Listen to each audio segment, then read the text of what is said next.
Alright, welcome back to My Hero Academia Anime Review, episode number 246.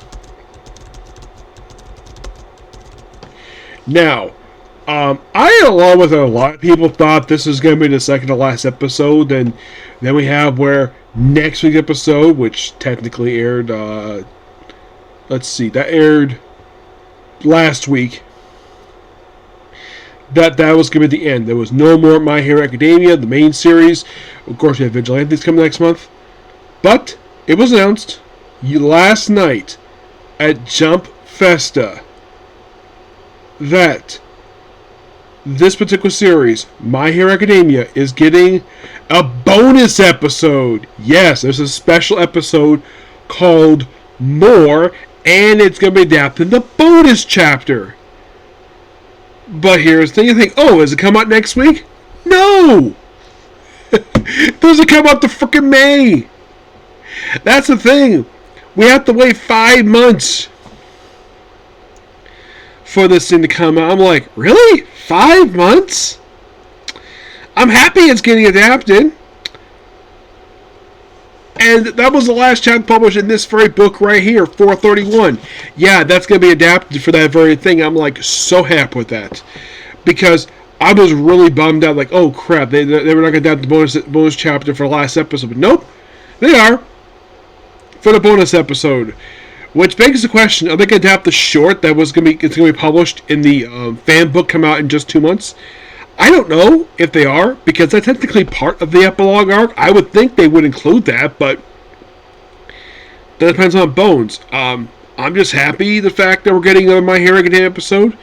Now, this is something though. Now, I'm assuming that season 2 of My Hero Academia Vigilantes probably is going to be 12 episodes, like season 1 was. So this episode will probably come out roughly 2 months after season 2 wraps. That's presuming anyways. Now, Vigilantes, given how much left of the manga they had left to adapt, you can probably get 4 or 5, you can probably get at least 4 seasons out of this anime. It's possible. I don't think we get 8. I highly doubt that. Given the fact the thing is just barely over 100 chapters, I think it's like 127, I think it is. So, I don't think it will get that far. I highly doubt it. Well, it ended before this one did. So, but what about this newest episode? Excuse me. This one's called The Girl Who Smiles. Who loves to smile. Who loves smiles. This adapts from the last 2 pages of chapter 425, the last 2 pages of 426, the entirety of 427, 428, and pages 3 and 5 to 14. Yeah, it's like they just... It's like from 525, 425, 420. It's like, let's just get this out of the way at the start because it's really quick stuff. We see La Brava reunited with Gentle Criminal, who's in prison thanks to his contribution to help out the war effort. We see, I think it's Hawks talking to Narama, basically the beautiful woman who's in her late 30s. Where apparently she's afraid how stuff is. She might not get out, but she will get out. Don't worry about that. So you think, okay, is there anything else? Well, there's also a brief scene, the post-credit scene, before I talk about the main bulk of the episode. We have this mysterious guy who apparently his power is similar to Shiroki, except it's like poison stuff, where he's got like strings tied into his face. Like apparently he was hiding in this house. He was apparently hidden in this house the whole time. Who this guy is, probably won't find who he is until next week. And we see him basically where he's like unbound his bindings and he proceeds to leave. Yeah, and that's the post-credit scene. It is like roughly 30 seconds. It's really short. So, then there's also a scene where you have Deku talking to Spinner about, and of course pass along his message to him, what Todoroki told him. Shimura. But just live on, and then of course write a book about basically in fact won't forget. And Deku's like, I won't forget. And he also just make it a comic book. And thinking about it, Spinner's like, yeah, that sounds like a good idea. Illustration basically has more expression to it. There's a really cool scene here where it has type of loose end from season 4 of the show, where once again we have another return of Overhaul. This probably, I think, is his first appearance since like season 5. I think it was. Actually, he was briefly seen in season 6, where he was broken out by All For One, where basically he has to apologize to his boss. Deku's like, you should apologize to Eri. This is a follow-up set, which glad the fact they included that here. Which I'm sure there probably was something that the writer himself probably wanted to follow with, because the series was just about to wrap up.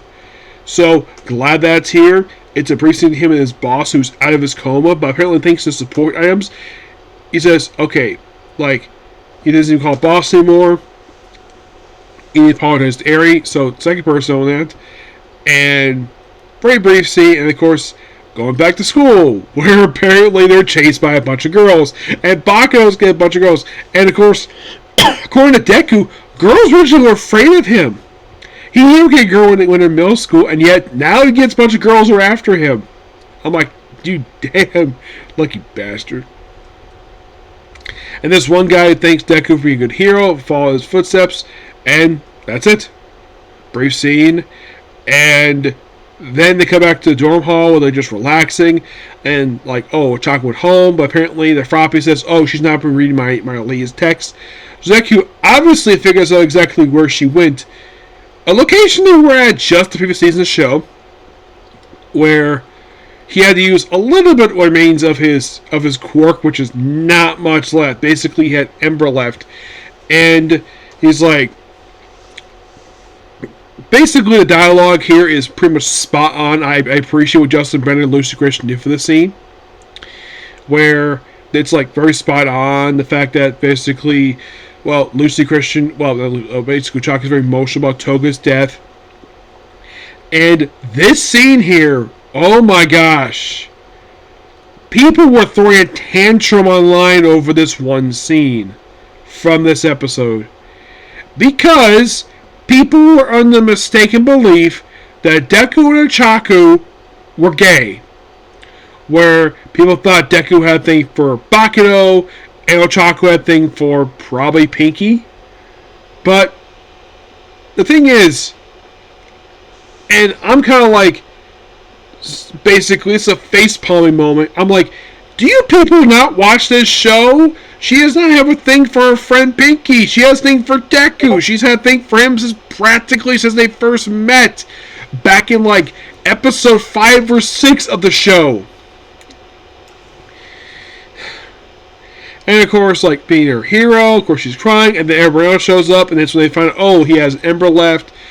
Really good here. Also like the fact that in the kept this in here where Froppy was the first one to hug him after her hug Ochako after Deku did. And yeah, it's a really nice scene here. And then we end the episode properly before we get to post-credit scene with the guy walking out where it's Ayama's last day, and of course Eri's playing guitar. Her horn is not recovered yet, but otherwise though, and also hair grew out too, which was quite nice. Otherwise a great episode. Loved it. I know, I hope people got the announcement about the special episode, because people think that, oh, we just have one episode, we're done. No, we have, not just we have the episode next week, which is the last episode of the season, plus we have the special episode. There's still more My Hero Academia content coming. It's not going to end with the next episode. You have the second season Prickle series come out next month, and then you have the bonus episode in May. My hope is that even after they finish wrapping up the series, there's still more My Hero Academia content they could adapt. There's only 2 possible sources. One, I've heard a big rumor recently about this one may be getting an adaptation, but who knows? And that series being My Hero Academia Team-Ups. That might be really interesting to get adapted. It might take like 1, maybe 2 seasons to adapt this whole thing, but that depends upon how long Bone wants to keep it for. The other, I personally like to see this adapted, is the My Hero Academia light novels. I have reviewed those for this channel. I reviewed all 6 of them. Yeah, all 6 were released here. And these are great content for the series. It's a shame that the main anime didn't adapt these books, because think of these books as sort of like expanding upon stuff we already seen in the main show. Like, here's an example for, I think this was in book 4, I think it was, during the school festival arc. There was a mention about Class 1B putting on this play, and the play is depicted in the book they mentioned. And the whole purpose of these books existing is that the writer himself didn't have time for these stories. He really wanted to do them, but then we have these are like, you might think, oh, these are side stories, they're not canon. Oh, they are canon. The writer himself has acknowledged them as canon. So, like, even if basically the manga, you're finishing the manga for this one and the manga for Vigilantes and watching all the anime, I recommend checking out the 6 light novels, which I do own all 6 of them. Check out my reviews for them on this video series. Check those out. Plus, of course, the My Hero Academia Team Up series. So you still got plenty of content. What basically Bones adapted? Who knows? That depends upon the studio in a nutshell.